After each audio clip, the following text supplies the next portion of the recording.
EF-117O. How does a single aircraft shut down an entire nation's air defense network? How does one jet, no wingman, no escort, no strike package behind it, render a country blind, deaf, and defenseless in the space of minutes? And how does the crew flying that jet do it while every radar on the ground is hunting specifically for them?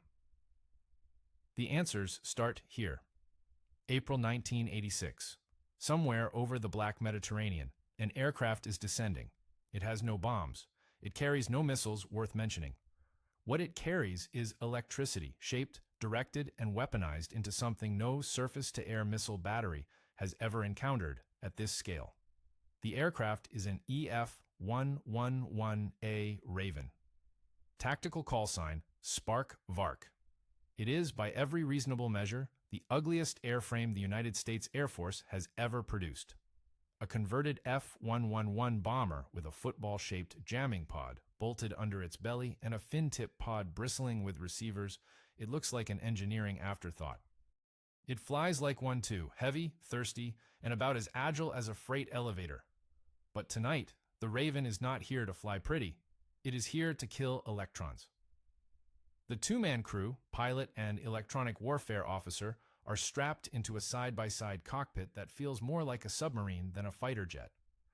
The EWO's station is a wall of green screens and analog dials, each one feeding data from a different band of the electromagnetic spectrum. His job is to find every radar emission in the battlespace, classify it, prioritize it, and then drown it in noise so precise that the operators on the ground don't just lose their target, they lose faith in their own equipment. Somewhere below, Libyan radar operators are about to watch their screens turn white. Not static, not clutter, white. A total erasure of information, as if the sky itself has gone blank. If you've never heard of the Sparkvark or the crew that flew this mission, you're not alone. Electronic warfare doesn't make for dramatic gun camera footage. But if this story hits you the way it should, drop a comment with what brought you here. A like and a subscribe keep these buried missions from staying buried. The Raven pushes lower. The terrain following radar paints the surface below, automatically adjusting altitude to hug the Earth. At this height, they are invisible to long-range search radars. But they are not here to hide. They are here to announce themselves, on their terms, at the precise moment that does maximum damage to Libya's integrated air defense system. The EWO watches his displays populate. SA to search radars, SA3 low-altitude trackers, SA5 long-range engagement systems, SA6 mobile batteries, a French-built Crowdle network. The scope is dense. The country has layered its defenses the way the Soviets taught them, overlapping, redundant, designed to ensure that nothing gets through. The EWO begins his sequence. One by one, the jammers spin up, and one by one, Libya goes dark. Now, rewind. Not to the mission, to the man who made the machine possible. Bernard "Bernie" Grubaugh spent the better part of the 1970s solving a problem the Air Force didn't fully understand yet. The problem was this: the Soviet Union had built the densest integrated air defense system in history. Not a collection of radars, not a scattering of missile sites, a system linked, layered, and designed so that killing any single node only handed the target to the next one in the chain. The Americans had jammers, sure. Pods bolted onto strike aircraft, each one powerful enough to mask a single plane from a single radar. But that was knife fighting. Grubaugh wanted to kill the entire nervous system at once. The answer was the ALQ-99E tactical jamming system, ripped from the Navy's EA-6B Prowler and rebuilt from the circuit boards up to fit inside the F-111's airframe. The engineering was brutal. The F-111 was never designed to carry a 10-foot jamming pod in its weapons bay. The heat alone from the transmitters threatened to cook the avionics above them. The power draw nearly overwhelmed the generators. Every solution created a new problem, and every new problem required a compromise that made the next compromise harder. Grubaugh's team at Grumman solved them all, not elegantly, but completely. The result was an aircraft that could detect, classify, and jam every radar frequency in the Soviet pattern air defense spectrum simultaneously while flying at 500 knots 50 feet off the ground. But here's what made the Raven genuinely dangerous, and what most people miss when they talk about electronic warfare. Jamming isn't about power. Any transmitter can broadcast noise. The art, and it is an art, is in precision. A radar operates on a specific frequency, uses a specific pulse repetition interval, and processes returns in a specific way. A jammer that simply blasts white noise across a broad spectrum is easy to filter out. The operators on the ground just switch frequencies or narrow their filters and burn through the interference. What the ALQ-99E did was something far more sophisticated. It listened first. The system's receivers cataloged every emitter in the environment, identified its type, its operating mode, and its scan pattern, then generated a jamming signal tailored to that specific radar's vulnerabilities. Against a pulse radar, it could inject false returns, ghost targets that looked identical to real aircraft, flooding the operator's screen with contacts that didn't exist. Against a continuous wave tracking radar, it could create angle deceptions that pulled the radar's beam away from the actual aircraft, convincing the system it was tracking a target that had moved 30 degrees off its real position. And it could do this against multiple radars at once, different frequencies, different techniques, simultaneously. The EWO managed all of it from a cockpit station that looked like it belonged in a Cold War submarine. No digital displays, no touchscreens, analog receivers feeding cathode ray tubes, with threat data presented as raw signal characteristics, pulse width, scan rate, frequency. The EWO had to interpret that data in real time, decide which threats were lethal and which were peripheral, allocate jamming resources accordingly, and continuously adapt as operators on the ground shifted frequencies or activated backup systems. A trained EWO could identify a radar type by the sound it made in his headset. The SA-6's engagement radar had a distinctive warble. The SA-2's fan song had a rhythmic pulse. The SA-3's low blow was a high-pitched whine that veterans said sounded like a dentist's drill. Each sound meant a different threat, a different range, a different time to react. This was not automation. This was a human being sitting in a vibrating cockpit at 400 feet, in the dark, processing more electromagnetic data than any single operator was ever designed to handle, and making life or death decisions about which signals to kill and which to let live. And on the night of April 14th, 1986, Operation El Dorado Canyon, one of these crews did it alone. Not as part of an electronic warfare package, not with prowlers on the flanks and wild weasels clearing the corridor ahead of them. One Raven, one crew. Against every radar Libya could put in the air, the mission brief said it couldn't be done solo. The crew brief said otherwise. 0 double. O. The strike package launches at 013 hours local time, April 15th. 24 F-111Fs out of RAF. Lakenheath, loaded with 2,000-pound laser-guided bombs. Their targets, Bab al-Azizia Barracks, the Sidi Bilal terrorist training camp, Tripoli military airfield. The route is insane, a 6,400-mile round trip from England, threading the Mediterranean because France and Spain refused overflight permission. 14 hours of flight time. 4 aerial refuelings each way, the longest fighter combat mission in history. And ahead of all of them, alone in the dark, the Raven. The crew, captain and EWO, their names still partially redacted in the mission reports, pushed into Libyan airspace 11 minutes before the first bomber crossed the coast. 11 minutes. In electronic warfare, that is a lifetime. It is also, by the original mission plan, a job for 3 aircraft. 2 Ravens were supposed to fly the Tripoli corridor, with a third in reserve. Maintenance and mechanical failures grounded 2 of them. One crew got the brief, "You're it. Every radar between the coast and the target complex is yours." The EWO's displays lit up like a casino floor the moment they crossed the littoral. The density was staggering. Libya had spent the better part of a decade buying every air defense system the Soviet Union would sell, and a few the French were willing to part with. The signals stacked on top of each other, search radars sweeping in long, lazy arcs, height finders stabbing upward in narrow beams, acquisition radars stepping through frequencies looking for something to hand off to the engagement systems waiting behind them.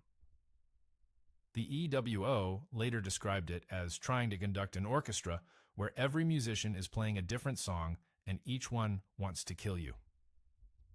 He started with the long-range threats. The SA-5 Gammon sites south of Tripoli carried missiles that could reach out past 150 nautical miles. If those engagement radars locked on, the strike package would have to turn back or die. He hit them first, not with brute noise, but with range gate pull-off, a technique that captures the radar's tracking gate and slowly drags it away from the real target, like pulling a dog off a scent by laying a stronger trail. The SA-5 operators saw their contacts dissolve. They recycled their systems. They tried again. The contacts dissolved again. Then, the SA-2s and SA-3s along the coast.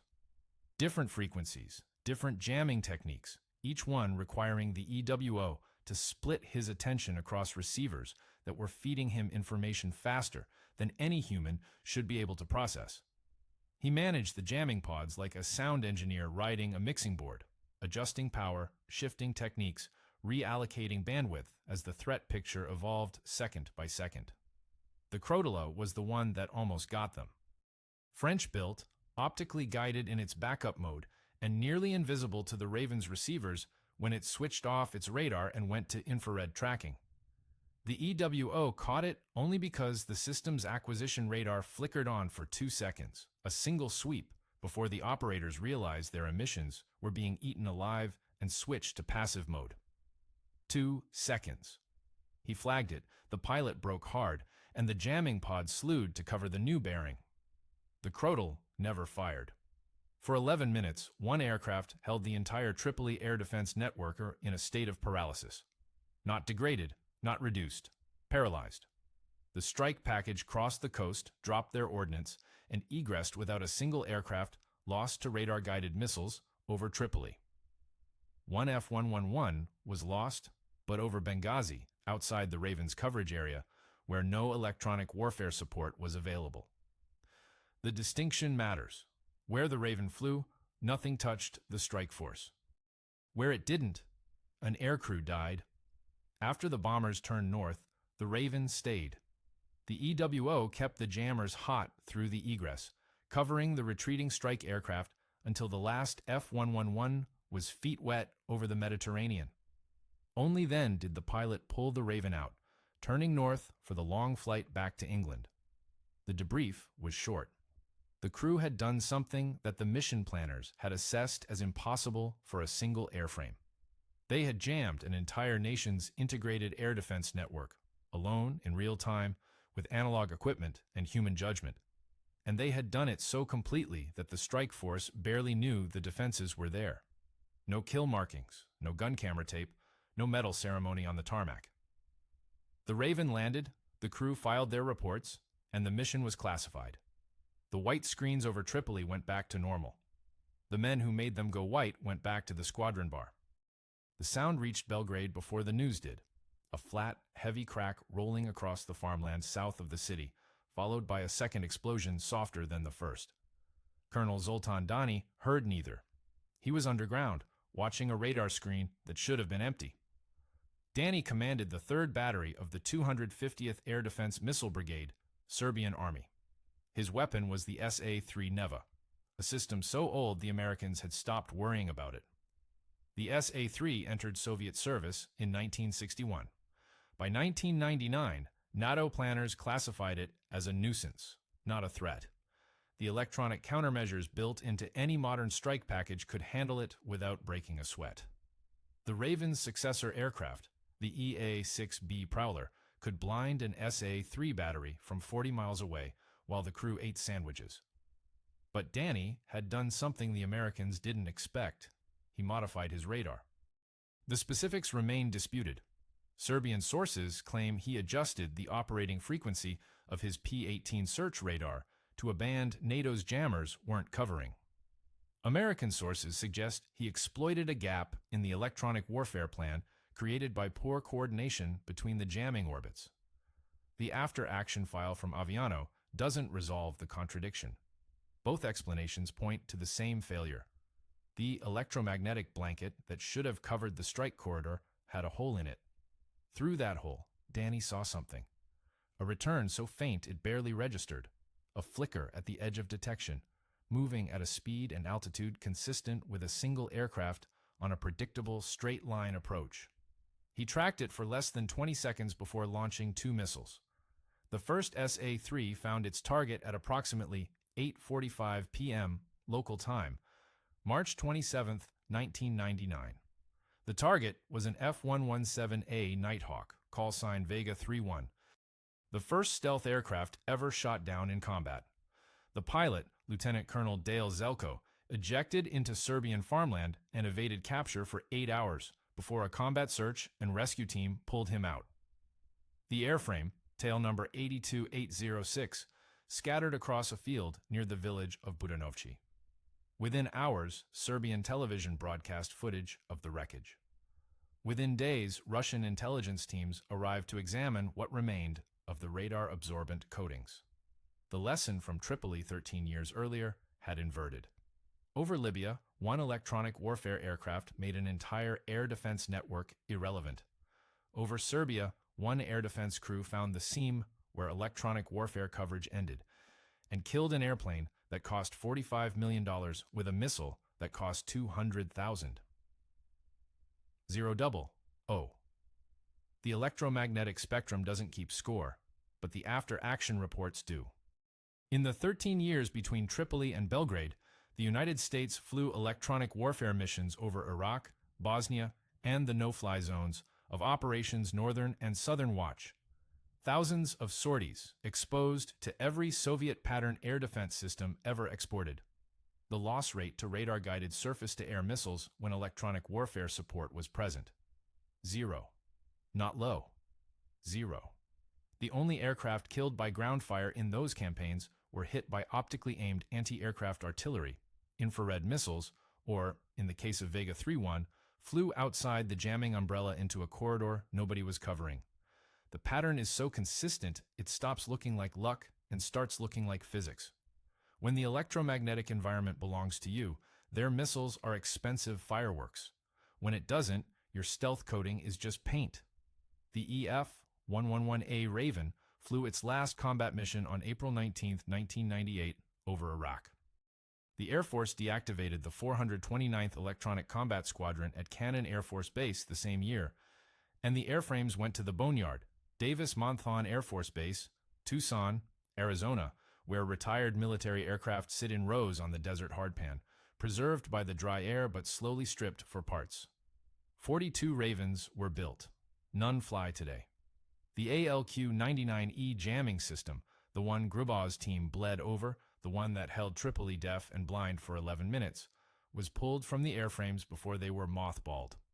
Components were cannibalized for the Navy's EA-6B Prowlers, which carried a variant of the same system until those two were retired in 2019.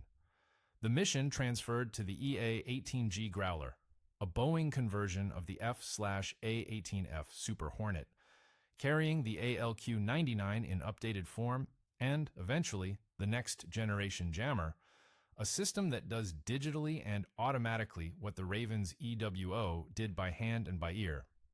The Growler is faster and more survivable than the Raven ever was, and carries more jamming power. It also requires less from its crew.